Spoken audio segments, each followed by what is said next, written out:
really hope you have your popcorn ready because we are getting on to the Hollywood release of this weekend. That's Russell Crowe's The Water Diviner. After the Battle of Gallipoli in 1915, an Australian farmer, Connor, played by Russell Crowe, travels to Turkey to find his 3 missing sons, presumed dead in battle. While staying at a hotel in Istanbul, he meets the manager Aisha, played by Olga Kurylenko, who is a beautiful widow, and befriends her young son. Connor tries to find a way to Gallipoli and is helped by a Turkish army major who becomes an unexpected ally. The Water Diviner marks Russell Crowe's debut as a feature film director. Well, these are moments, Fahad, that I thank the world that I don't read too much about films. And I didn't even know that this was Russell Crowe's directorial debut. I only saw the film with a fabulous performance by Russell Crowe. Of course, he's given himself a great role. I'm sure he's written, or at least has had a part in the writing of the picture, because that's the other thing that strikes me as something that's very different from other war films. Here is a picture that's looking at war from both ends of the side, which you don't usually. It's always seen from the side of the victor, and given that most of these movies are made in Hollywood, is always seen the side of the American army, but here we see the Turkish side as well, and to a large extent, of course, we see the British army side purely because, of course, the main characters, 3 kids are missing from World War I. So from that perspective, I thought it was an interesting picture, great performance, great thought, but beyond that, you know what, it bored me. Well, that's interesting you say that. A slight correction there. It's not the British Army, it's of course the Australian Army, the Anzacs, right. Australia, New Zealand, Armoured Corps, right. that fought that. And Gallipoli, they were part of the Commonwealth though. So yes, yeah. But Gallipoli has gone down in history as one of the greatest military tragedies for Australia. It's a very, very sore point. There was a 1981 Peter Weir film starring Mel Gibson called Gallipoli, and it dealt with the entire tragedy of war, and it was the most expensive film ever made in Australia at the time.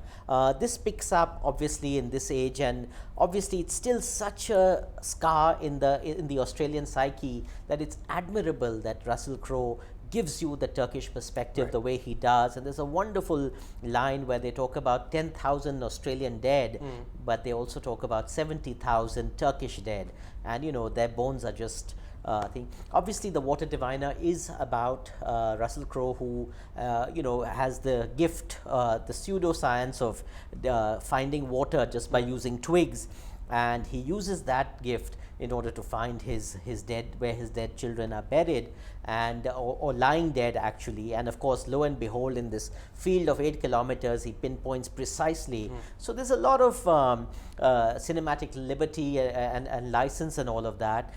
It's a good old-fashioned war yarn in the classic sense of the term, with this mushy romance. And who'd have thought this hunky man's man Russell Crowe would be making such a mushy film?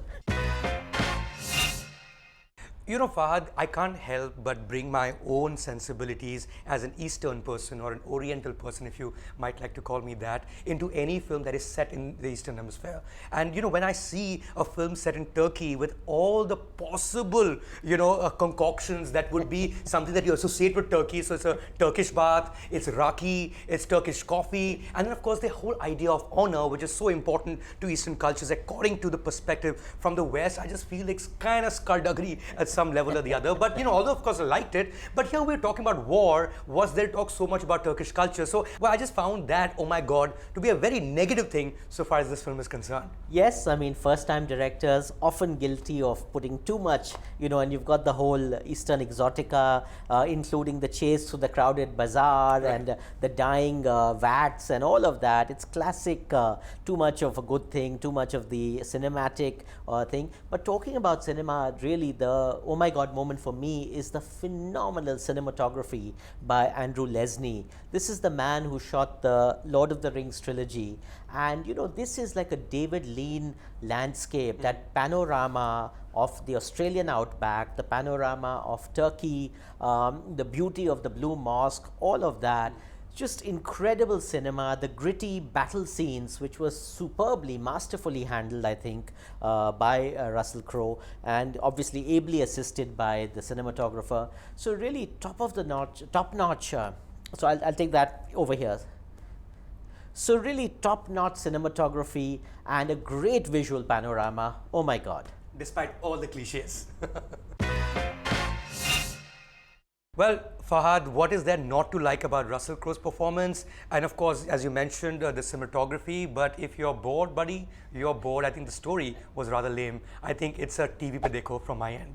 Good, well, TV पे ज़रूर देखो, फुर्सत से देखो Mayank Shekhar. I would say theatre पे देखो because it's just got the visual landscape and the lavishness and the scale of it all, and I think it's a good old-fashioned romp, a war movie with heart, and yes, mushy, but hey, sometimes you're a sucker for it. If you're feeling slightly soft-hearted on the weekend, go for it.